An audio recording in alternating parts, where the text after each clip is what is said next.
वो हम लोगों ने कैलकुलेट किया, उससे हमारे पास वैल्यू कितनी आई, this value 0.36 FCK B into XU। ये हमारे पास कंप्रेसिव फोर्स की वैल्यू आई जो कि कहाँ पे एक्ट करती है, इस स्ट्रेस ब्लॉक के जहां पे हमारा 0.002 स्ट्रेन रहता है, उसके कॉरेस्पॉन्ड हमारा एवरेज स्ट्रेस एक्ट करता है। ठीक है, जो कि हमने कैलकुलेट किया, ओवरऑल फोर्स कितनी आई उसकी इस पूरे स्ट्रेस ब्लॉक के हिसाब से जो हमने स्ट्रेस पैरामीटर कल कैलकुलेट किया था, तो हमारे पास ओवरऑल स्ट्रेस कितना आया कंप्रेसिव जोन के लिए, C is equal to 0.36 FCK B into XU। ये आई होप यहाँ ये कैसे आया, इसमें किसी को दिक्कत हो, ये कल वैल्यू कैलकुलेट करी थी, ठीक है, नहीं पूछ रहा, टोटली अप टू यू, अगर किसी को डाउट है कैन आस्क मी, ठीक है। And then tensile force calculate करी थी कि नीचे टेंशन जोन में, क्योंकि हम लोग बीम को दो जोन्स में डिवाइड करते हैं, ऊपर वाला जो जोन हमारा होता है अंडर कंप्रेशन होता है, जब उसके ऊपर लोड लग रहा होता है, बेंडिंग अकर कर रही होती है, तो ऊपर वाला जोन कंप्रेशन के अंदर, तो कंप्रेशन के अंदर तो फोर्स हमने कैलकुलेट करी थी कल 0.36 FCK B into XU। मैंने बोला था ये वैल्यू बाय हार्ट याद कर लो, इसको भूलना नहीं है कि ये फॉर्मूला कहाँ से कितना आया। अगर डेरिवेशन नहीं याद रहती है लेकिन न्यूमेरिकल आता है तो आपको ये फॉर्मूला याद होना बहुत जरूरी है। नेक्स्ट हमने टेंसाइल जोन की बात कर रहे थे। टेंसाइल जोन में हम लोगों ने जो फॉर्मूला कैलकुलेट किया था कि कितनी टेंसाइल फोर्स एक्ट कर रही होती है इस बीम में, दैट इज 0.87 FYAST, और ये हमारी कहाँ पे इस वैल्यू तक, इसके सीजी तक, जहां पे हमारा स्टील है, स्टील के सीजी तक एक्ट कर रही होती है। Now what we have to calculate कि मोमेंट कितना है, इस बीम का रेजिस्टेंस कितना है, अगर कोई लोड लग रहा है, कोई मोमेंट अकर कर रही है, तो वो कितना रेजिस्टेंस इंड्यूस कर रही है। हाँ जी बोलो, कोई कुछ कह रहा है? तो MU क्या है, अल्टीमेट मोमेंट ऑफ रेजिस्टेंस, जिसको हम डिनोट करते हैं MU से, है क्या है ये, it is resistance offered by a beam. किसको मतलब कौन, ये बीम जो है ये रेजिस्टेंस ऑफर कर रही है, बीम के अंदर कौन कौन से मटेरियल होगा, स्टील हो गया, कंक्रीट हो गया, ये कोलैबोरेटिवली एक रेजिस्टेंस ऑफर कर रहे हैं। किसको ऑफर कर रहे हैं, by a beam section to resist bending moment at collapse. At collapse मतलब उसका फेलियर अकर ना करे, तो वो जो इसके इंटरनल मटेरियल्स है, दैट इज कंक्रीट हो गया, एंड क्या हो गया आप लोगों का, स्टील हो गया। ये ओवरऑल कितना रेजिस्टेंस दे रहा है कि हमारी क्या ना हो, बेंडिंग ना हो, और हमारा जो मेंबर है वो फेल ना करे। ठीक है, तो हमने ये तो कल पूरी एक्सप्लेन, कल के पिछले 3 लेक्चर से हम ये पूरी यही चीज करते आ रहे हैं कि टॉप फाइबर पे कितना स्ट्रेस अकर करता है, 0.45 FCK। यहाँ पे स्ट्रेन कितना होता है, 0. कोई बताएगा टॉप फाइबर पे स्ट्रेन कितना होता है कंप्रेसिव जोन में? 0.035 एंड यहाँ पे जहां तक पैराबोलिक होती है वहां पे स्ट्रेन क्या होता है, कितना होता है, 0.002। बिल्कुल सही, ठीक है। और उसके कॉरेस्पॉन्ड हमारी कितनी कंप्रेसिव फोर्स कितनी लग रही है, 0.36 FCK B into XU। तो ओवरऑल इस जोन में जो एवरेज स्ट्रेस जो इसके सीजी तक लग रही है, इस पूरे जोन के सीजी तक, तो वो कितनी लग रही है, 0.36 FCK B into XU। मतलब ये इस पूरे जोन की बात कर रहे हैं, एंड ओवरऑल जो आपका कितना एक्ट कर रहा है, ये हम लोगों ने कल जितना किया था वो कल तक का यहाँ तक किया था। अब हमने क्या कैलकुलेट करना है, मोमेंट। कोई बताएगा मोमेंट क्या होता है?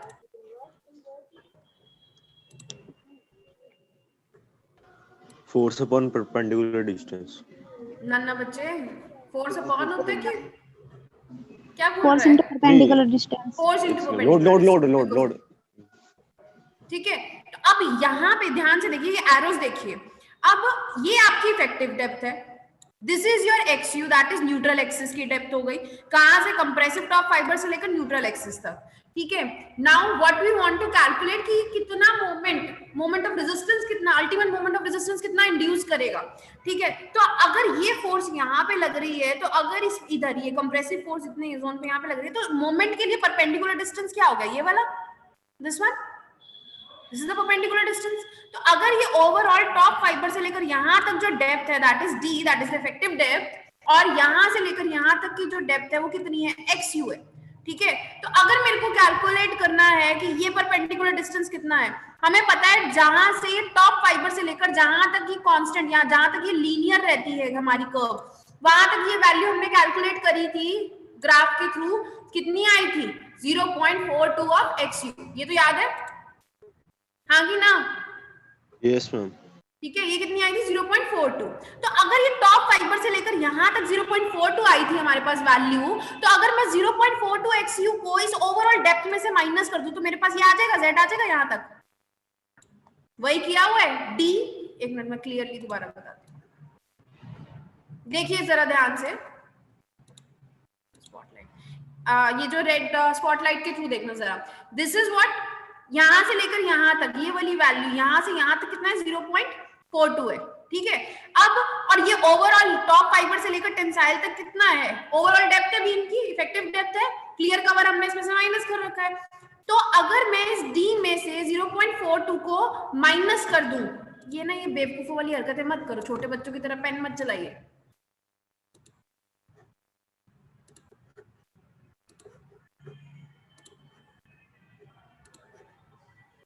अगर ये इफेक्टिव डेप्थ में से मैं ये 0.42 XU माइनस कर दूं, that is D minus 0.42 XU, तो मेरे पास ये क्या बच रहा है, ये वाला परपेंडिकुलर डिस्टेंस।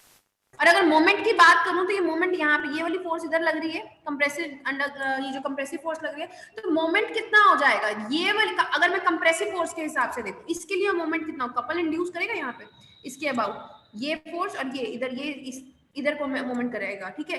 तो अगर ये फोर्स है तो उसके लिए परपेंडिकुलर डिस्टेंस कितना हो गया, D minus 0.42 of XU, force into perpendicular distance होता है ना। तो परपेंडिकुलर डिस्टेंस यहाँ पे इस फोर्स, कंप्रेसिव फोर्स के लिए कितना है, Z की वैल्यू कितनी है, D minus 0.42 XU। Compressive force हमने कल जब कैलकुलेट करी थी वो कितनी आ रही थी, 0.36 FC के B into XU, ये वाला फॉर्मूला जो मैंने ये एनसर्कल किया हुआ है, C से डिनोट कर रखा है यहाँ पे डायग्राम में, ठीक है। तो अब वही इसने कैलकुलेट करी है दोनों एंड से। एक तो हमने अब एक मोमेंट हम चेक करेंगे, क्योंकि देखो दोनों मोमेंट की क्या है, मोमेंट ऑफ रेजिस्टेंस दोनों मटेरियल हम दोनों को अलग अलग कंसीडर करके चलते हैं। कैसे, यहाँ पे हम अंडर टेंसाइल कंसीडर करके, यहाँ पे हम लोग अंडर कंप्रेशन कंसीडर करके चल रहे हैं। तो हमने मोमेंट दोनों की निकाली, due to tensile also and due to compression force also. अब कंप्रेसिव की अगर बात करेंगे तो फोर्स की वैल्यू कौन सी यूज होगी, C वाली, और परपेंडिकुलर डिस्टेंस कितना है, यही वाला। लेकिन अगर मैं टेंसाइल फोर्स की बात करूंगी, टेंसाइल फोर्स की वजह से कितना मोमेंट इंड्यूस हो रहा है, तो 0.87 FI/AST into D minus 0.42 XU कर देंगे, क्योंकि ये क्या है, परपेंडिकुलर डिस्टेंस, और ये क्या हो जाएगी हमारी टेंसाइल फोर्स।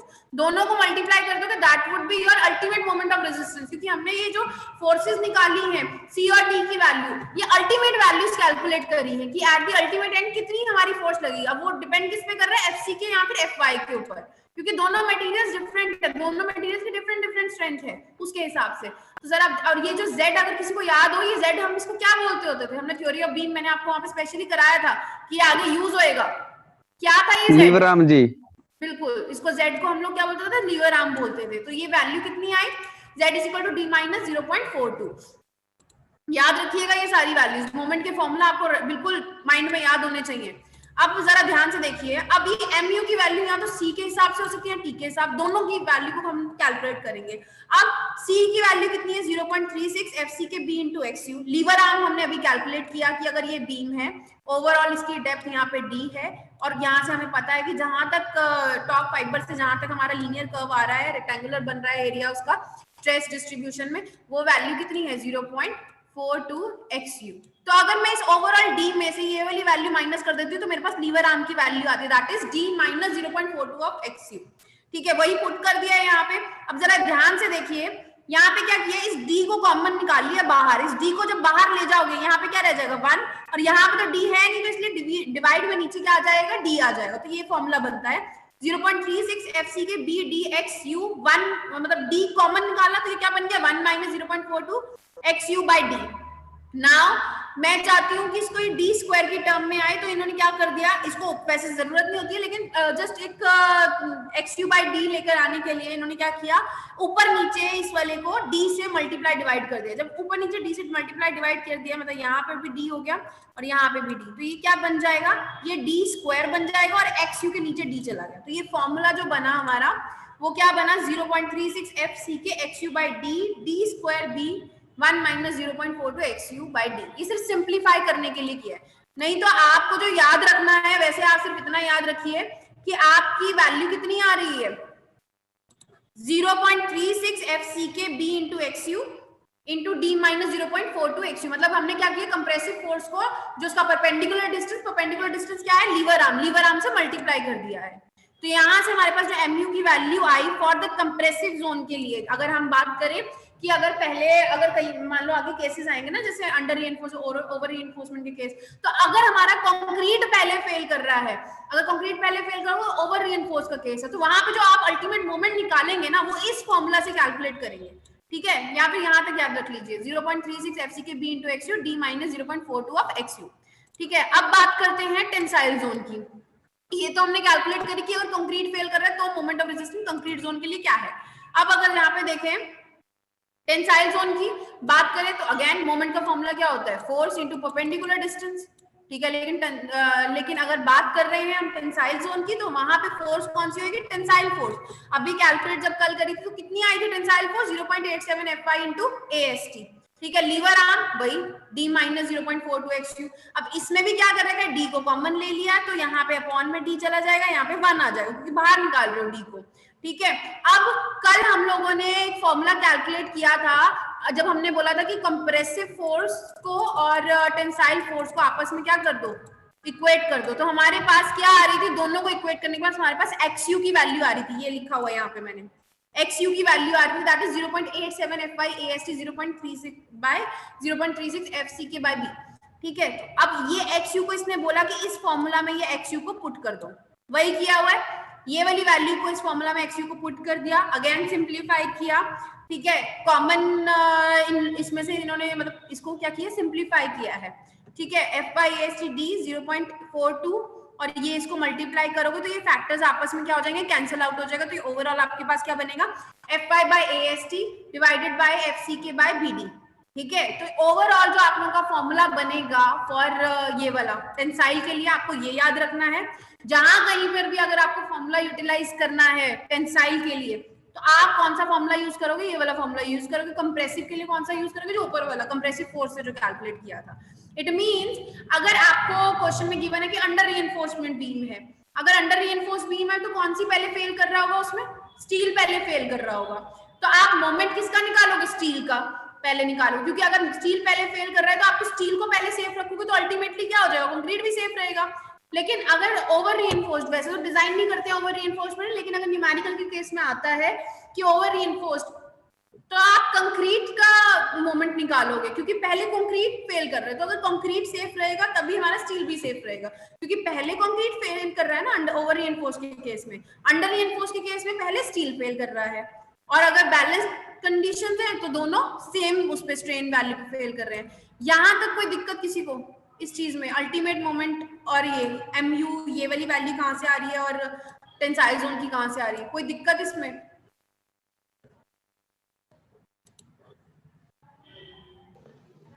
आस्था, फानिश, समीना, सिर्फ बोलने के लिए नो नहीं, हम आस्किंग। अभिषेक,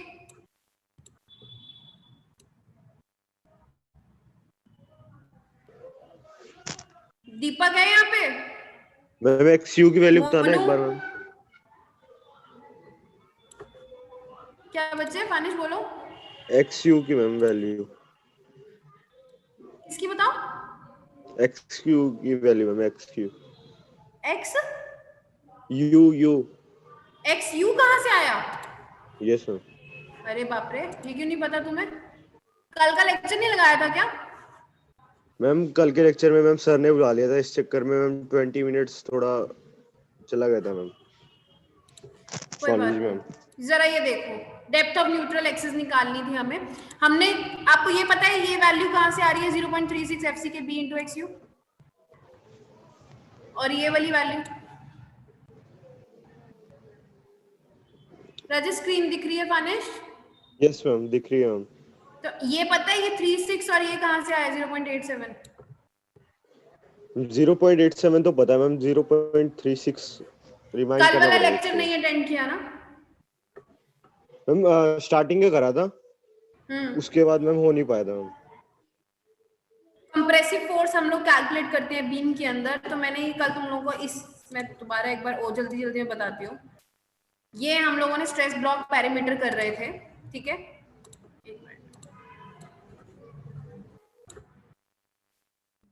स्ट्रेस ब्लॉक पैरामीटर कर रहे थे बच्चे, इसमें हमने हमने जब कर्व देखी, जो हमारे टेस्ट परफॉर्म करने के बाद जो कर्व बन रही थी वो कुछ इस तरह से बन रही थी।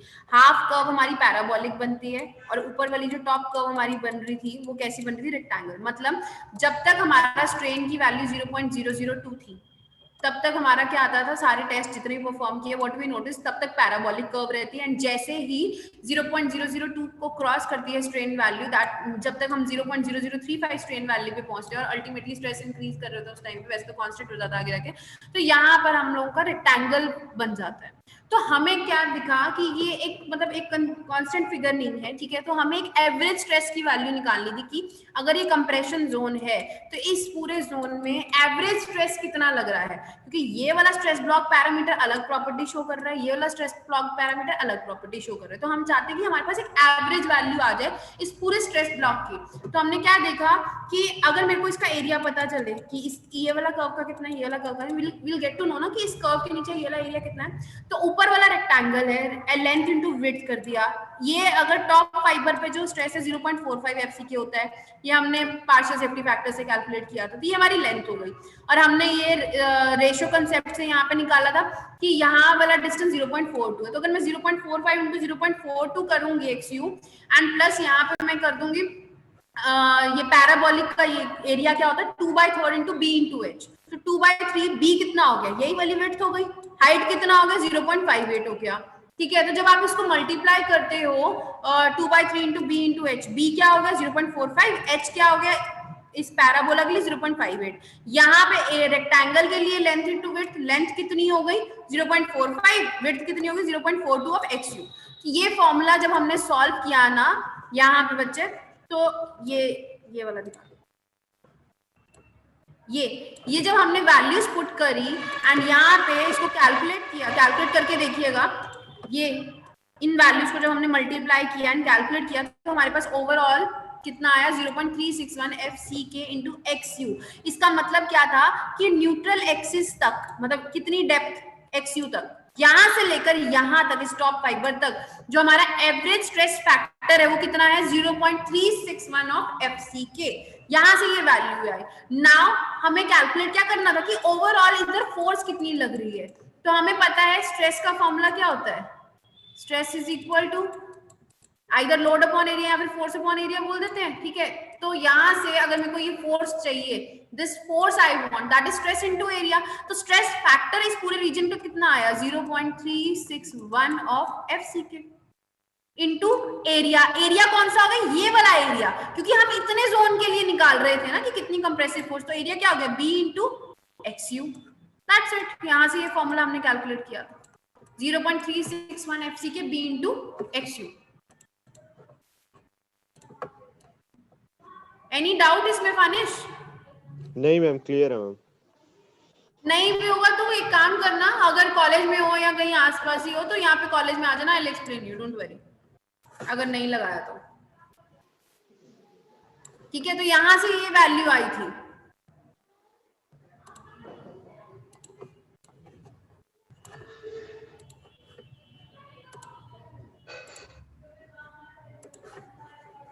नाउ और यहां से हम मोमेंट कैलकुलेट कर रहे थे। मोमेंट मतलब क्या होता है, force into perpendicular distance. Force compressive force के लिए जो निकाली उसको मल्टीप्लाई कर दिया लीवर आर्म से, क्योंकि लीवर आर्म क्या है, कंप्रेसिव फोर्स के लिए परपेंडिकुलर डिस्टेंस है।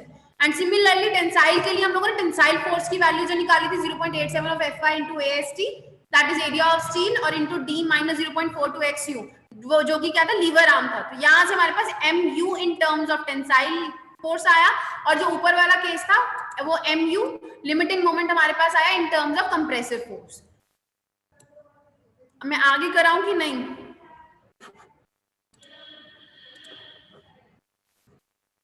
नहीं समझ आया तो करवा दो पूछो मैम, भाई। करवा दो। समीना कोई दिक्कत अगर लग रहा है नहीं समझ आ रहा है? मैम एक बार और करवा दो। क्या एक बार और कराऊं, मेरे को पहले ये बताओ। ये लिमिट, ये मोमेंट वाला मैम, मोमेंट वाला अल्टीमेट मोमेंट है, अल्टीमेट मोमेंट। बता दे राजेश। CF ये वैल्यूज तो अब पता है कि नहीं पता कि ये कहां से आ रही थी, C और D? यस मैम पता है। ठीक है, तो ये पता है ना।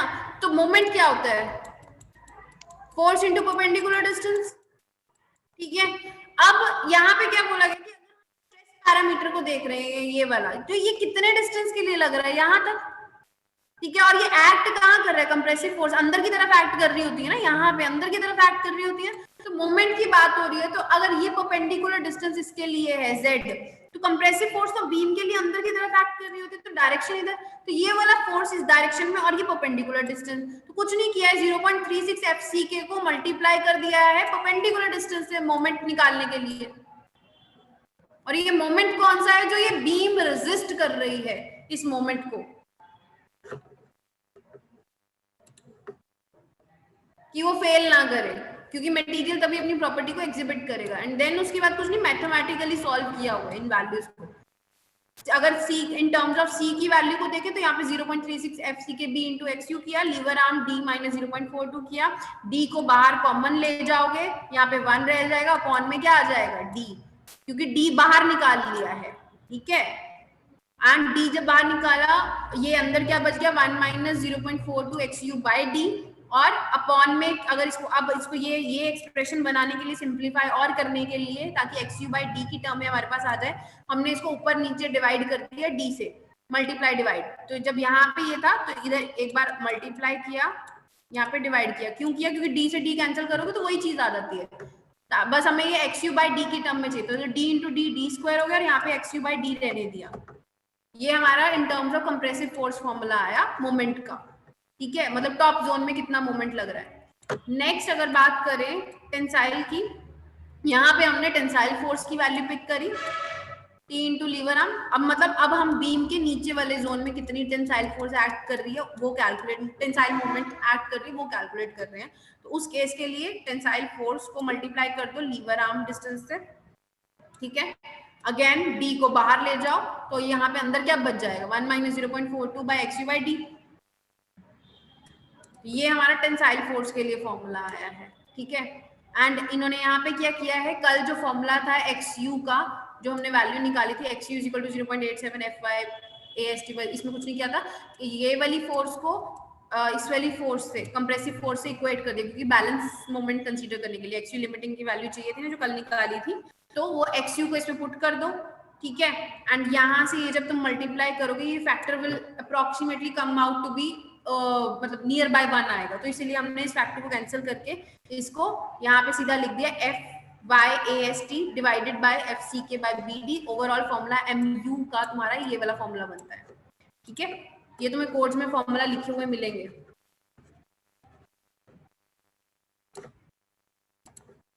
नेक्स्ट अगर देखें limiting value of moment resistance, MU limiting calculate करना है। अब MU लिमिटिंग क्यों कैलकुलेट कर रहे हैं, क्योंकि कल हम लोगों ने XU लिमिटिंग निकाली थी, मतलब हमने क्या कल निकाला था कि अगर एक बीम है, हम लोगों ने अगर उसको डिजाइन किया है, तो कोड्स के हिसाब से हम लोगों ने कल XU लिमिटिंग की वैल्यू कैलकुलेट करी थी, जिसमें हमारे पास क्या आई थी, इन टर्म्स ऑफ D आई थी, कि अगर तुम FE250 यूज कर रहे हो तो वहां पे लिमिटिंग वैल्यू कितनी होती है XU की, XU मैक्स की 0.53 D, कल वो जो टेबल से पहले हम लोगों ने कैलकुलेट की थी ना वैल्यूज की, मैक्सिमम डेप्थ ऑफ Na, ये वाला कल याद है? यस मैम, ये टेबल किया था ना कल कैलकुलेट बकायदा, कि कैसे आ रही हैं ये वैल्यूज। अगर लेक्चर एंड हो जाता है तो ज्वाइन कर लेना चुपचाप सारे।